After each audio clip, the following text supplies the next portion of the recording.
మొన్న 7th వరకు almost అందరూ కూడా సంక్రాంతి సినిమాల ప్రీ రిలీజ్ ఈవెంట్లు చేసుకున్నారు, మనం చూసాం. 8th అవన్నీ అప్లోడ్ అయ్యాయి. 7th రోజు రాత్రి లైవ్లు, 8th అప్లోడ్ అయింది. మా హీరో ఏం మాట్లాడాడో, వీళ్ళ సినిమా ఎలా ఉంటుందో, వాళ్ళ ట్రైలర్ ఎలా ఉంది, వీళ్ళ ట్రైలర్ ఎలా ఉంది, అందరూ కూడా సంక్రాంతి సినిమాల గురించి మాట్లాడుకుంటే టాక్సిక్ అనే ఒక ట్రైలర్ వచ్చి యూట్యూబ్ అటెన్షన్ అంతా గ్రాప్ చేసింది, మనం చూసాం. సరే, ఆ టాక్సిక్ దగ్గరే ఆగిపోయిందా అంటే లేదు. మళ్ళీ 9వ తారీఖు సమంత ట్రైలర్ రిలీజ్ అయింది, మా ఇంటి బంగారం.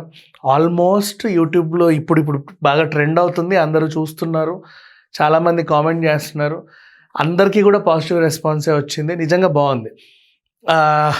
రాజ్ నిడమోరుతో మొన్న December 1st పెళ్లి చేసుకున్న తర్వాత వీళ్ళిద్దరి కలయికలో వస్తున్న ఫస్ట్ సినిమా ఇది. నెక్స్ట్ శుభం సినిమాలో ఆల్రెడీ తను ఒక క్యామియో చేసిన సమంత క్యామియో చేయడం ఏంటి, ఫుల్ లెంత్ రోల్లో కావాలని ఎదురు చూసే ఫ్యాన్స్కి eye feast. Next after long time Nandini Reddy గారు వీళ్ళ ప్రొడక్షన్ హౌస్లోనే ట్రాలాల నుంచే వస్తుంది, సమంత ప్రొడక్షన్ హౌస్ నుంచే. మరి ఏంటిది, ఫస్ట్ ఏమో బస్లో తన లుక్ ఒకటి రిలీజ్ చేశారు, తర్వాత గన్నుతో ఒక లుక్ రిలీజ్ అయింది, పేరేమో మా ఇంటి బంగారం అని ఉంది. మరి ఏంటా అని చూస్తే ఒక టిపికల్ తెలంగాణ, అంటే సూడో ఫ్యామిలీ, అన్ని కట్టుబాట్లు ఆచారాలు అన్నీ పద్ధతిగా ఉండాలి అనే ఒక టిపికల్ తెలంగాణ ఫ్యామిలీకి ప్రేమించి పెళ్లి చేసుకొని వెళ్ళింది సమంత. ఆ ఇంట్లో వాళ్ళందరూ కూడా అంటే అందరివి అరేంజ్డ్ మ్యారేజ్ ఉన్నప్పుడు ప్రేమించి వచ్చిన అమ్మాయిని ఎలా చూస్తారనేది, తెలంగాణలో ఎలా చూస్తారనేది అవన్నీ చూపించారు, అలాగే ఉంది. నెక్స్ట్ ఆ తర్వాత అందరు కాళ్ళదండం పెట్టి వాళ్ళలో కలిసిపోయింది అనుకునే టైంలో సడన్ సర్ప్రైజ్, ఇందులో యాక్షన్ ఎపిసోడ్స్ అన్నీ కూడా బస్లో ఫైట్ దగ్గర నుంచి ఇంట్లో రాత్రిపూట మాత్రం సమంత ఫైటింగ్లు చేస్తుంది. మరి వచ్చే వాళ్ళు ఎవరు, ఆ ఇంటికి వచ్చి ఎందుకు చచ్చిపోతున్నారు, సమంత మీద వాళ్ళకుండా ఇదేంటి, లేదా వాళ్ళ ఇంటి పైనకి వీళ్ళు రావాల్సిన అవసరం ఏంటి, ఇంట్లో అంత ఇన్నోసెంట్గా ఉంటూ ఇంత వీర లెవెల్లో సమంత ఎందుకు ఫైట్ చేస్తుంది, గన్తో కూడా టపటపటప ఎలా కాలుస్తుంది అని ఇవన్నీ తెలుసుకోవాలంటే మాత్రం ట్రాలాల పిక్చర్స్ రిలీజ్ చేస్తున్న మా ఇంటి బంగారం సినిమా వచ్చేంతవరకు అయితే మనం వెయిట్ చేయాలి. అండ్ ఆల్మోస్ట్ ట్రైలర్ చాలా బాగుంది, నిర్మాణ విలువలు కూడా బాగున్నాయి.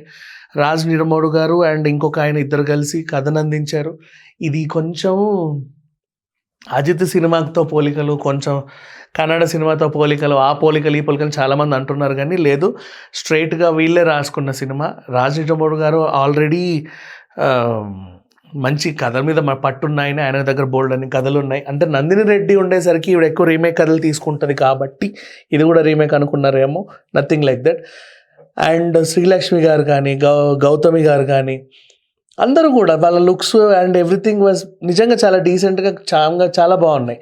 And Sreemukhi after long time దీంట్లో కనిపించింది, ఒక మంచి, అంటే తనకంటే ముందు వచ్చిన కోడలి రోల్లో కొంచెం అన్నీ బాగున్నాయి. A to Z చెప్పాలి అంటే ఈ సినిమా ఖచ్చితంగా హిట్ కొడుతుంది. అండ్ ఆడియన్స్ కూడా ఎప్పటి నుంచో సోలోగా వచ్చే సమంత కోసం వెయిట్ చేసేవాళ్ళు. ఎప్పుడైతే యశోద అండ్ అంతే అనుకుంటే తర్వాత కనబడలే, శాకుంతలం లాస్ట్, నెక్స్ట్ మళ్ళీ ఆ ఓ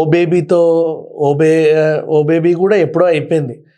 జస్ట్ ఇంకా ఖచ్చితంగా చెప్పుకోవాలంటే ఆవిడ ఓన్ సినిమాలోనే ఒక చిన్న క్యామియోలో కనిపించింది, అంతకుమించి ఇంకా సమంత మళ్ళీ రాలా. ఆఫ్టర్ లాంగ్ గ్యాప్ ఇప్పుడు ఈ సినిమాతో వస్తుంది. అండ్ లుక్స్ పరంగా ట్రెడిషనల్గా ఆ శారీలో ఎవ్రీథింగ్ వాజ్ పర్ఫెక్ట్ అని చెప్పుకోవచ్చు.